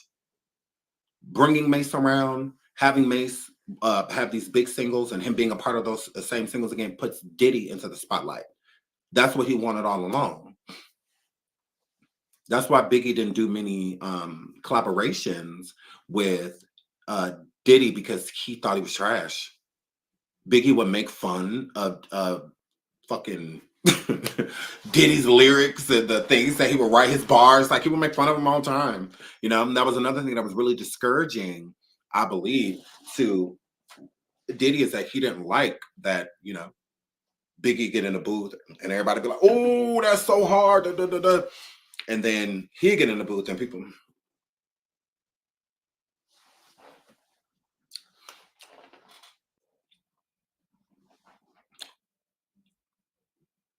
Yeah, it was great. Yet, like, nobody cared. He was not a standalone. The charting and '1 singles and all of that stuff, that was all Biggie. That's why Diddy hopped on songs like Bingy, Bingy, Bingy, can't you? Something, all because he just, girl, even his voice, I'm like, take that. It's like, shut up. Like, this ain't got nothing to do with, like, go sit down. Like, you're not talented at all. Like, you're just hopping on things. The Honey song with him, that was supposed to be Biggie. Biggie was supposed to be on that song with Mariah Carey. Diddy did everything in his power to make sure that he was on it. Yes, he did. He did everything in his power. See, Biggie was awesome. Like the song Can't You See by Total. That was Biggie's song. Biggie did that song, and Total was just supposed to do the chorus to the song. But when Biggie heard them and heard like the flow that they had, he was like, no, this should be a feature. I should be featured on this track. Give it to them. Because this would be dope. Like if they added a second verse and a bridge, this would be a good song for them. And it was one of their biggest songs, featuring the Notorious B.I.G. That was a huge track for Total. That song put them on the map. That song, like, okay, yep, we got a new group. Because Diddy didn't even take Total seriously. They technically didn't even really even have a name, like, for the group. Like, he didn't take them serious. Like, he was just throwing them on the hook. Because he had all of these artists, and he didn't know what to do. It was just too many people. You know, all at one time. It was just way too much.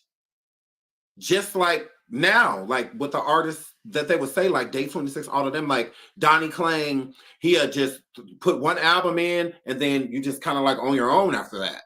You know, he got too much on his plate. He was working with way too many people. So he kind of threw Total on that track, and Biggie was like, yeah, no, this would be hard if they, you know, just let me be the feature, you know, on it. Let me, you know, I'll come in, I'll, you know, get the people, you know what I'm saying? And then let Total, you know, take it on to the crib, because they're, you know, they're actually a dope group, you know, like Biggie actually really liked Total, you know, he was feeling them, you know, as he thought they were good.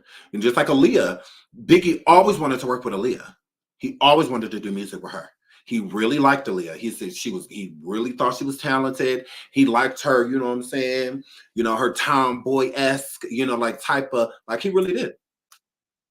He really liked her. And it's sad that they didn't get a chance to work together, because they would have made really good music. You know, besides her being on the One More Chance song, she was on the chorus of that song. And you could tell he was paying, you know, homage to all of the people that he really wanted to work with. You know, he really wanted to work with Mary. He really wanted to work more with Faith. He really wanted to work with Aaliyah. He wanted to work with SWV. He wanted to work with all of these people. And if he got the chance, he was definitely going to take it, you know, and these people wanted to work with him.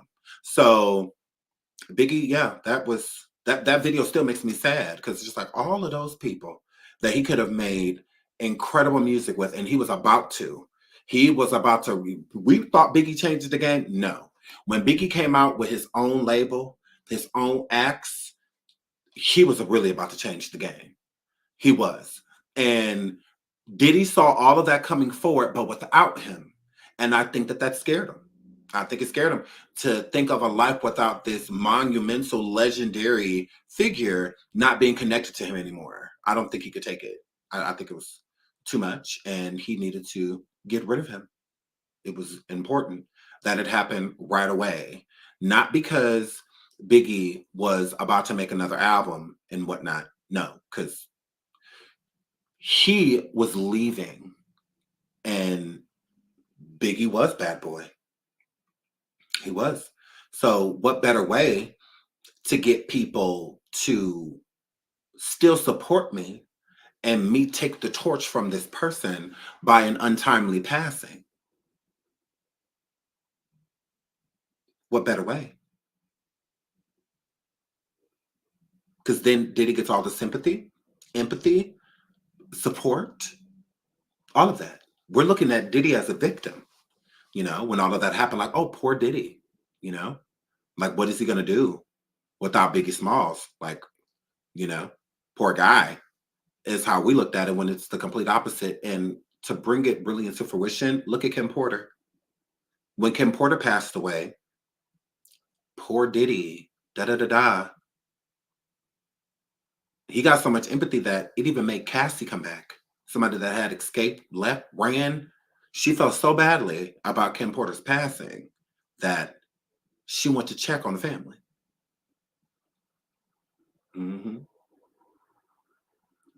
Correct. 100%. 100%. Or because, like TLC, Biggie would have fought for his rights and his publishing, and he would have fought for his name. Or I really don't think it was about the inside information.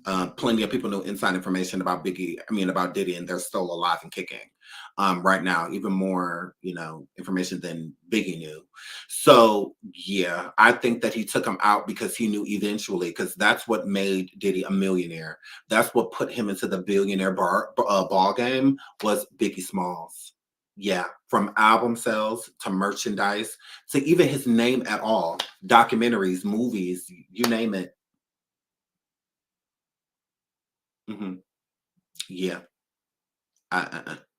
him keeping 100%. He has made over, I would say, from the 90s to now, over $2-3 billion off of the Notorious B.I.G. Why would he have just willingly gave that to him? What does that have to do with information? Information can be buried, and so can people. So he did just that. He buried both.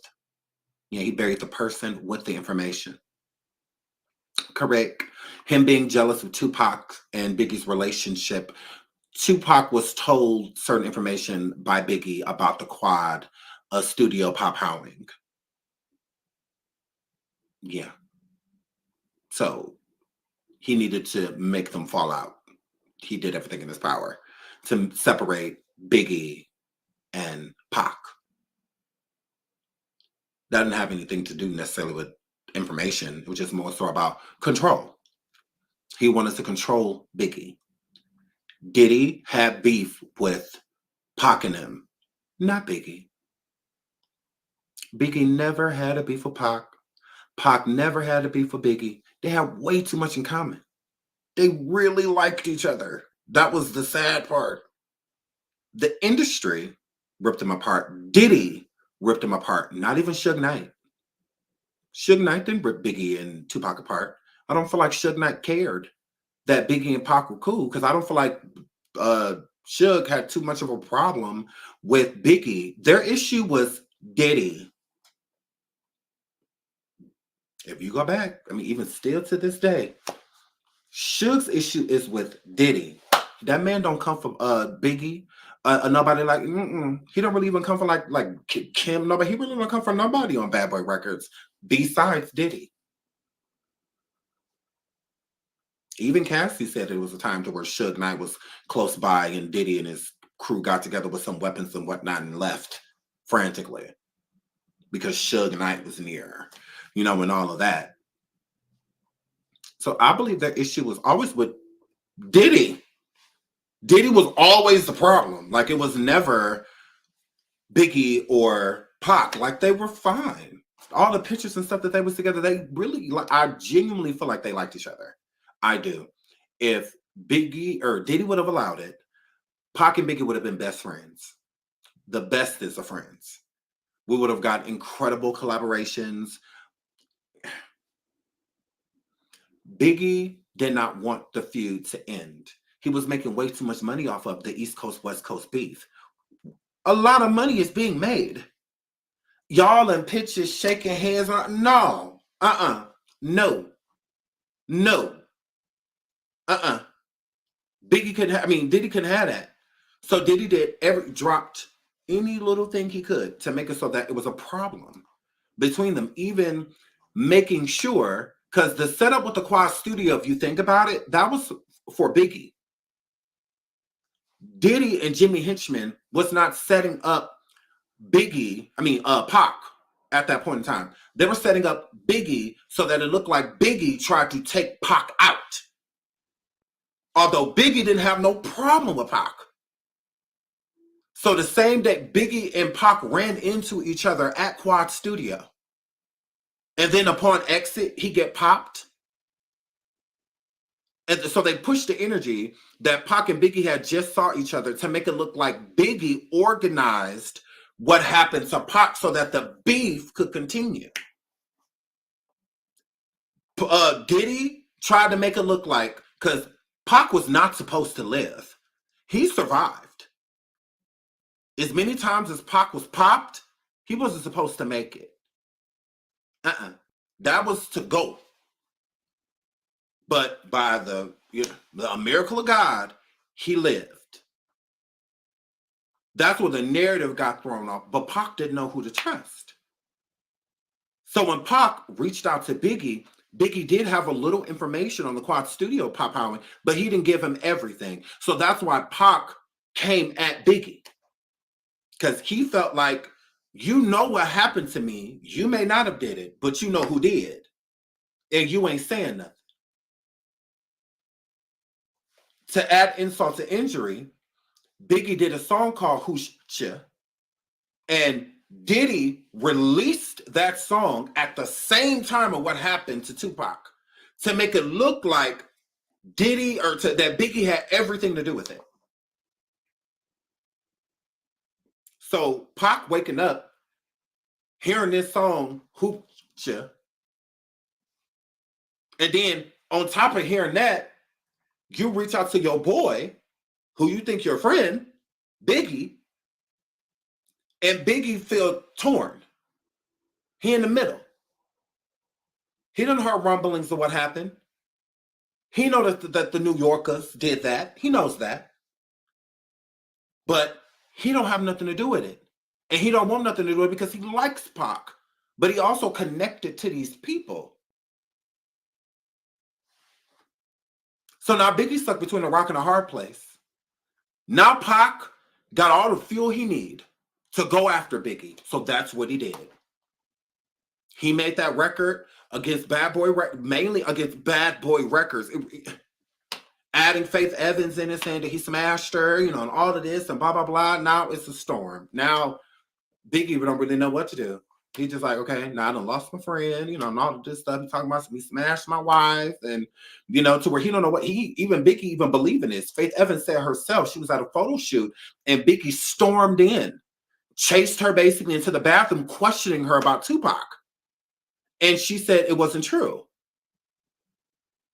Now he about to rip her head off because Pac in his song that everybody listened to said he smashed you. And we've been on and off, and then he put up the picture of Pac put up the picture of him and Faith Evans, kind of like hugged up in the club, but it was more so just like a hello, type of thing. But Pac pushed it and said, like, basic, this tonight I smashed. So it was just way too much going on. But this all because of Diddy. Diddy set Biggie up in the worst way, all because Biggie was leaving. Biggie had been leaving. It wasn't like right before Biggie passed away, he decided to leave Bad Boy Records. No. When Biggie went to meet with Diddy in Vegas, was it Vegas? No, California. When he went to meet with him in California the night he passed away, they weren't on good terms. They weren't. It was beef between Biggie and Puffy. And then Biggie in a car with the same person he got static with. The same person. Now, in California, they knew that allegedly Biggie had nothing to do with Pac's passing. They knew, but Puffy had everything to do with it. So how are Biggie and Pac, or Biggie and Diddy in the same vehicle, but only Biggie gets pop out? To see Biggie get in this car, this SUV, and to follow this SUV, Diddy is in it too. Why does nothing happen to Diddy, but Biggie's gone? Biggie is the only person in that car that got injured. The only person that passed. Nobody else. He was targeted by the person in the car with him. And then him and Biggie and Pac's passing is the same way. Pac pop out outside in the car. Biggie pop out outside in the car.